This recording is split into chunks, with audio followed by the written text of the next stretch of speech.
G'day Bodgies and Widgies and welcome back to the channel. I'm at a fish room that I've wanted to visit for quite a fair while. I'm with Jason Cichlid, and you're a YouTuber that I've been watching pretty much since you started your channel, and actually being here and seeing all the fish has been such an awesome experience as Jason's been walking us around and just seeing or showing us what he's got.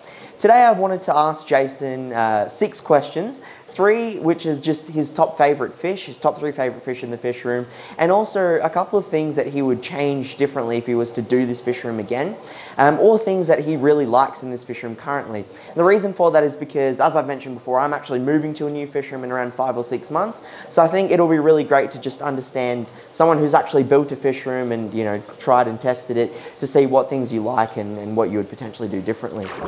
Well, definitely one of my top 3 would be the gold Altolamprologus Compreciceps. I love their unique body shape, something about that, and obviously their colour.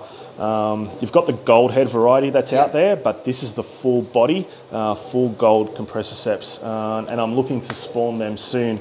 I've actually set up an aquarium for them, and they'll be going into that aquarium probably tomorrow. So hopefully we'll get some spawning activity in the next few weeks. Yeah. Maybe months. We'll see how it goes. So these gold Compreciceps, are they a colour variation of a Calvus, or are they a different species? They are a different species. Right. Okay, they are Altolamprologus Compreciceps. Calvus are Altolamprologus as well, but they're Calvus. So. Okay. Who's dug this pit over here? So that pit is dug by that fish behind the gold Compreciceps. Oh, right. Okay. That's a Furcifer Risha. Yeah. And he has shifted all the sand from this area, so 2 foot of sand from here to here, and then dug a hole in it. Oh my goodness. Well, it makes sense, a fish of that size. I was just curious because the Compreciceps is like hanging around this area. Yeah, that one generally is over there. Oh, awesome. But yeah, then they move it all with their mouth. Yeah. So they're great excavators. Yeah. Yeah, look at it go. All right, so what's next? Second favourite fish? Oh, second favourite fish. That's a hard one. That's just tough. I'd probably say my Lamprologus ocellatus gold. Right. These are the fry that are in this tank. They probably come in second because they're the first fish I bought for this entire fish room, and they're the first fish I spawned in the fish room.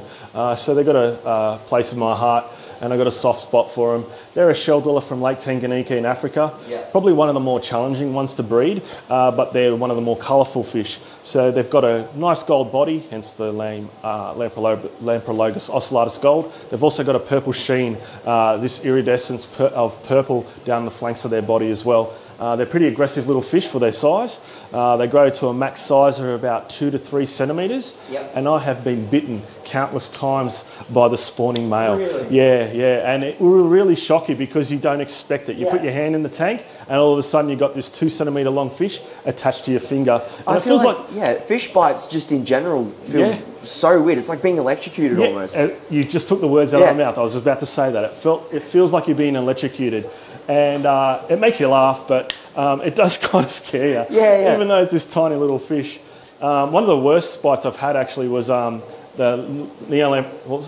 Neolamprologus tetracephalus. Oh, right. They were in breeding condition. They looked like a small frontosa, and the male was protecting the spawn. Yeah. And he actually broke the skin, and I bled. Wow. Yeah, really took a chunk out of me. They're a really aggressive fish. That is insane. Yeah, nuts. I really threw you under the bus by saying second favourite fish. Yeah. It's in no particular order. Oh, okay. I'm so sorry. I'm putting these in order anyway. Yeah. There you go. Awesome. So that then brings us to number 1. Yeah, and this is kind of, I guess, probably a letdown because they're the same kind of shape as the gold Compreciceps, but it's my white Altolamprologus Calvus. Nah, that's a beautiful fish. So you can see the male there. Yeah. His female's in this shell.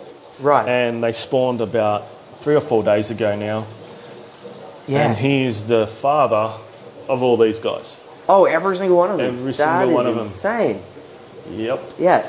And so is there a reason as to why it's the Calvus that's particularly your favourite? Something about their shape. Yep. I love that unique compressed body shape. Yep. And those iridescent spots down their sides just really stand out.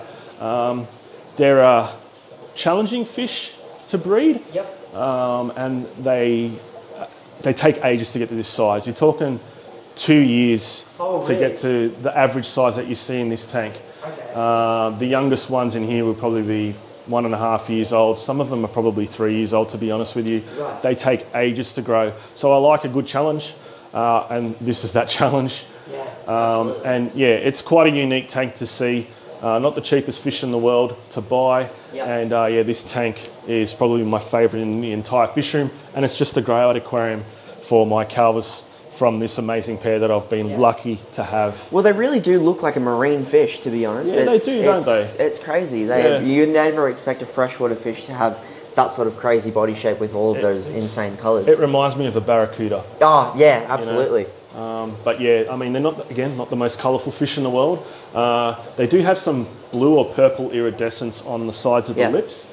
But that's about it for colour. The rest of it is just the iridescence of those white speckles down the sides of their body. And again, their unique shape. You don't have to justify their colour, Jason. I've got an Australian lungfish, the most ugliest looking fish you could probably keep. These are an absolute win compared to that. Yeah, now, you mentioned they're actually spawning in here, right? Yeah, they are spawning. So where's the female? The female is in this shell here. Now, okay. This shell is kind of corroding or eroding away. Yep. And you can kind of see through the holes at the top there. Yeah, there's just a flicker of the, the fin. They spawned a couple of days ago. So she only ever goes in that shell when they spawn, and this is probably the 15th time that they're spawned. Yep. Normally she hangs out at the back of the tank. Right. So that's why I know they've spawned. She's only ever in that shell when they spawn. When they spawn. So are the eggs actually laid inside the shell and the male will then fertilise it? Yes, that's correct. Eggs are laid outside the shell. The male can fit in there, but generally the female will be fanning her fins in a certain way to get the water flow for his milt to fertilise those eggs. With other shell dwellers, these Calvus aren't a shell dweller traditionally, but they do breed in shells or crevices in rocks. These shells are called ton shells, if you're interested to know what they are. But like other shell dwellers, it's the female that will try and attract the male to the shell. Right. And it's the same with Lelelupi, actually. She'll try and attract the male to her cave, and that's where they spawn. So I'm going to assume that the same thing happens with the Calvus. The female will probably attract the male to the shell, and that's where they spawn, at her chosen site. Yeah. So Jason, now moving into the fish room side of things, this is such an awesome setup that you've got going on. So are there any things that if you were to do this fish room again that you would absolutely continue doing that you've done here, or are there any things that you would change? Okay, definitely if I was to do this again, I would continue with the sump system. So all these tanks on this side of the fish room, including these two, are hooked up to that one sump. Okay. So the benefit of that is water chemistry, the parameters stay pretty consistent. They don't fluctuate throughout the day like you would have on an individual tank. Ease of maintenance for water changes. I don't have to go around and siphon water out of every tank. I could siphon it out of 1 or 2 tanks. Water changes are done for the week. I don't have to siphon it out of 20 tanks. Temperature swings are a big one, especially with Tanganyikan cichlids.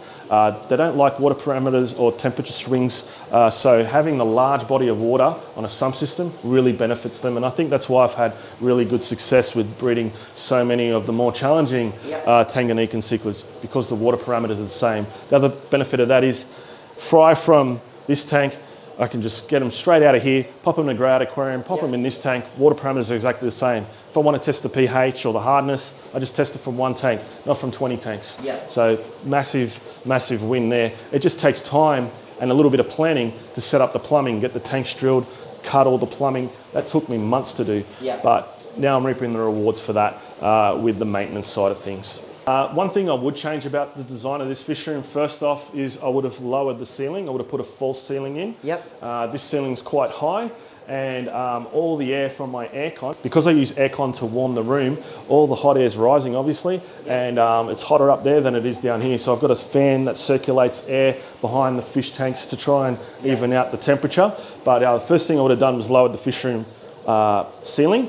The other thing is have larger tanks on every stand. Instead of having 2 individual tanks here or 4 tanks for grow out up here, just have 4 footers everywhere and then use dividers as I need. So if I have a large fish, I can take the divider out, then I've got 1 large tank.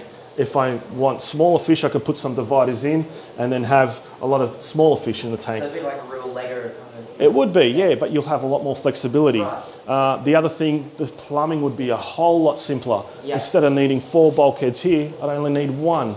You know, things like that. It'd just make life a whole lot easier. But one of the things I thought of when I was building the fish room is, if I need to move a tank from here, from the top level somewhere else for some reason, it'd be easier if they were lighter tanks. Yeah. But they're plumbed in, so I'm never going to do that. Exactly. So it's a bit of a waste. And the other thing too is, all this glass costs a lot extra, and extra lids, so it's just a bit of a waste. So if you were going to set up a fish room like this, I suggest you go largest tanks as you can, and then use dividers for flexibility.